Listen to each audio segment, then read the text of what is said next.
ओम गं गणपतये नमः। शारदाय नमस्तुभ्यं। मम हृदय प्रवेशिनी परीक्षाया समुत्तीर्ण सर्व विषय नाम यथा। सरस्वतये नमो नित्यं। भद्रकालाय नमो नमः। सरस्वती महाभागे विदे कमल लोचने विद्यारूपे विशालाक्षी विद्यादेही नमोस्तुते।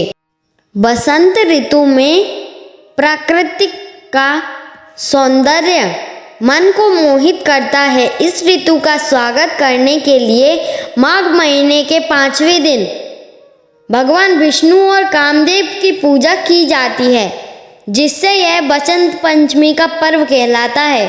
बसंत पंचमी का संबंध रामायण काल से भी जुड़ा हुआ है। इसी दिन भगवान राम सीता जी की खोज करते हुए शबरी की कुटिया में पहुंचे थे। शास्त्रों में बसंत ऋतु को ऋषि पंचमी से उल्लेखित किया गया है।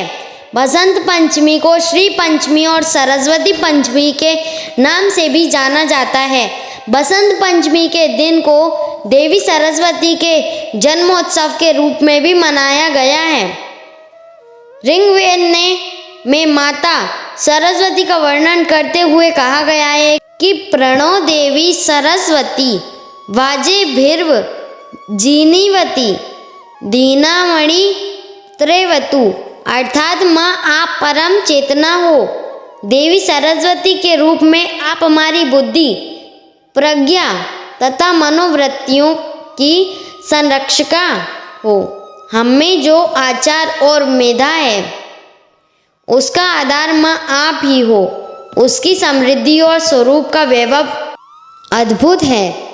सृष्टि की रचना के दौरान भगवान विष्णु की आज्ञा से ब्रह्मा ने जीवों, खास तौर पर मनुष्यों योनि की रचना की। ब्रह्मा जी अपने सृजन से संतुष्ट नहीं थे। उन्हें लगा कि कुछ कमी है, जिसके कारण चारों ओर मौन छाया है। विष्णु से अनुमति लेकर ब्रह्मा ने अपने कमंडल से जल का छिड़काव किया। पृथ्वी पर जलकण बिखरते ही कंपन होने लगे।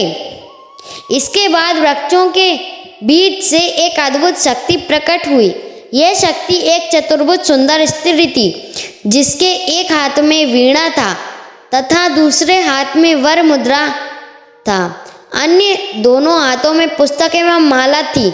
ब्रह्मा जी ने देवी से वीणा बजाने का अनुरोध किया। जैसे ही देवी ने वीणा का मधुर नाद किया, संसार के समस्त जीव जंतु को वाणी प्राप्त हुई। जलधारा में कोलाहल व्याप्त हुआ।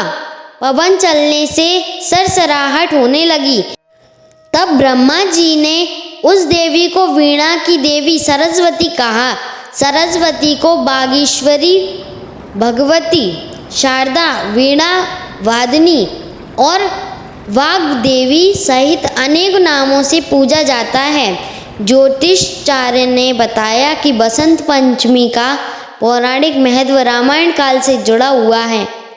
जब माता सीता को रावण हर कर लंका ले गए तो भगवान श्री राम ने उन्हें खोजते हुए जिन स्थान पर ले गए थे उसमें दंडकारण्य भी था। यही शबरी नामक बिलनी रहती थी। जब राम उसकी कुटिया में पधारे तो वह सुध बुध खो बैठी और प्रेमवश चक चक कर मीठे बेर राम जी को खिलाने लगी। कहते हैं कि गुजरात के डांग जिले में वे स्थान आज भी है जहां शबरी माँ का आश्रम था। बसंत पंचमी के दिन ही प्रभु रामचंद्र वहां पधारे थे, इसीलिए बसंत पंचमी का महत्व बढ़ गया। बसंत पंचमी के दिन माँ सरस्वती की पूजा की जाती है। माँ सरस्वती ज्ञान की देवी मानी जाती है। गुरु शिष्य परंपरा के तहत माता पिता इसी दिन अपने बच्चों को गुरुकुल में गुरु को सौंपते थे, यानी बच्चों की औपचारिक शिक्षा के लिए यह दिन बहुत ही शुभ माना जाता है।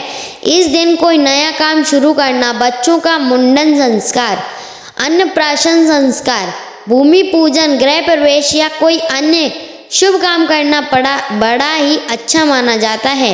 विद्या व कला की देवी सरस्वती इस दिन मेहरबान होती हैं, इसलिए उनकी पूजा की जाती है।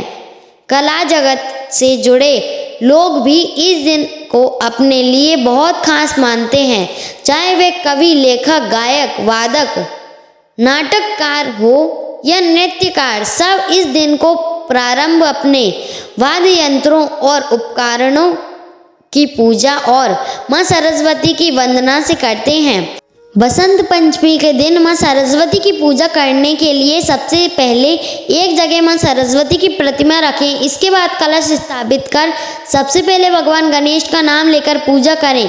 सरस्वती माता की पूजा करते समय उन्हें स्नान कराएं। माता को पीले रंग के फूल अर्पित कर माला और सफ़ेद वस्त्र पहनाएं। फिर माँ सरस्वती का पूरा श्रृंगार करें। माता के चरणों पर गुलाल अर्पित करें।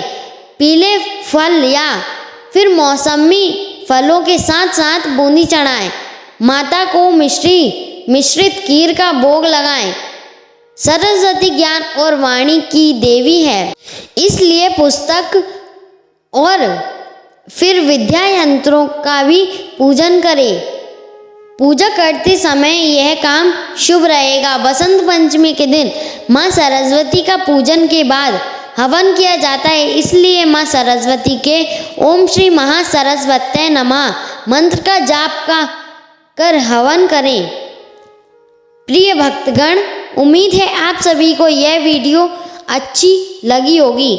अगर आप भी माता सरस्वती के सच्चे भक्त हैं तो चैनल को सब्सक्राइब और वीडियो को लाइक करके कमेंट्स में ओम भगवते वासुदेवाय नमः अवश्य लिख दीजिएगा।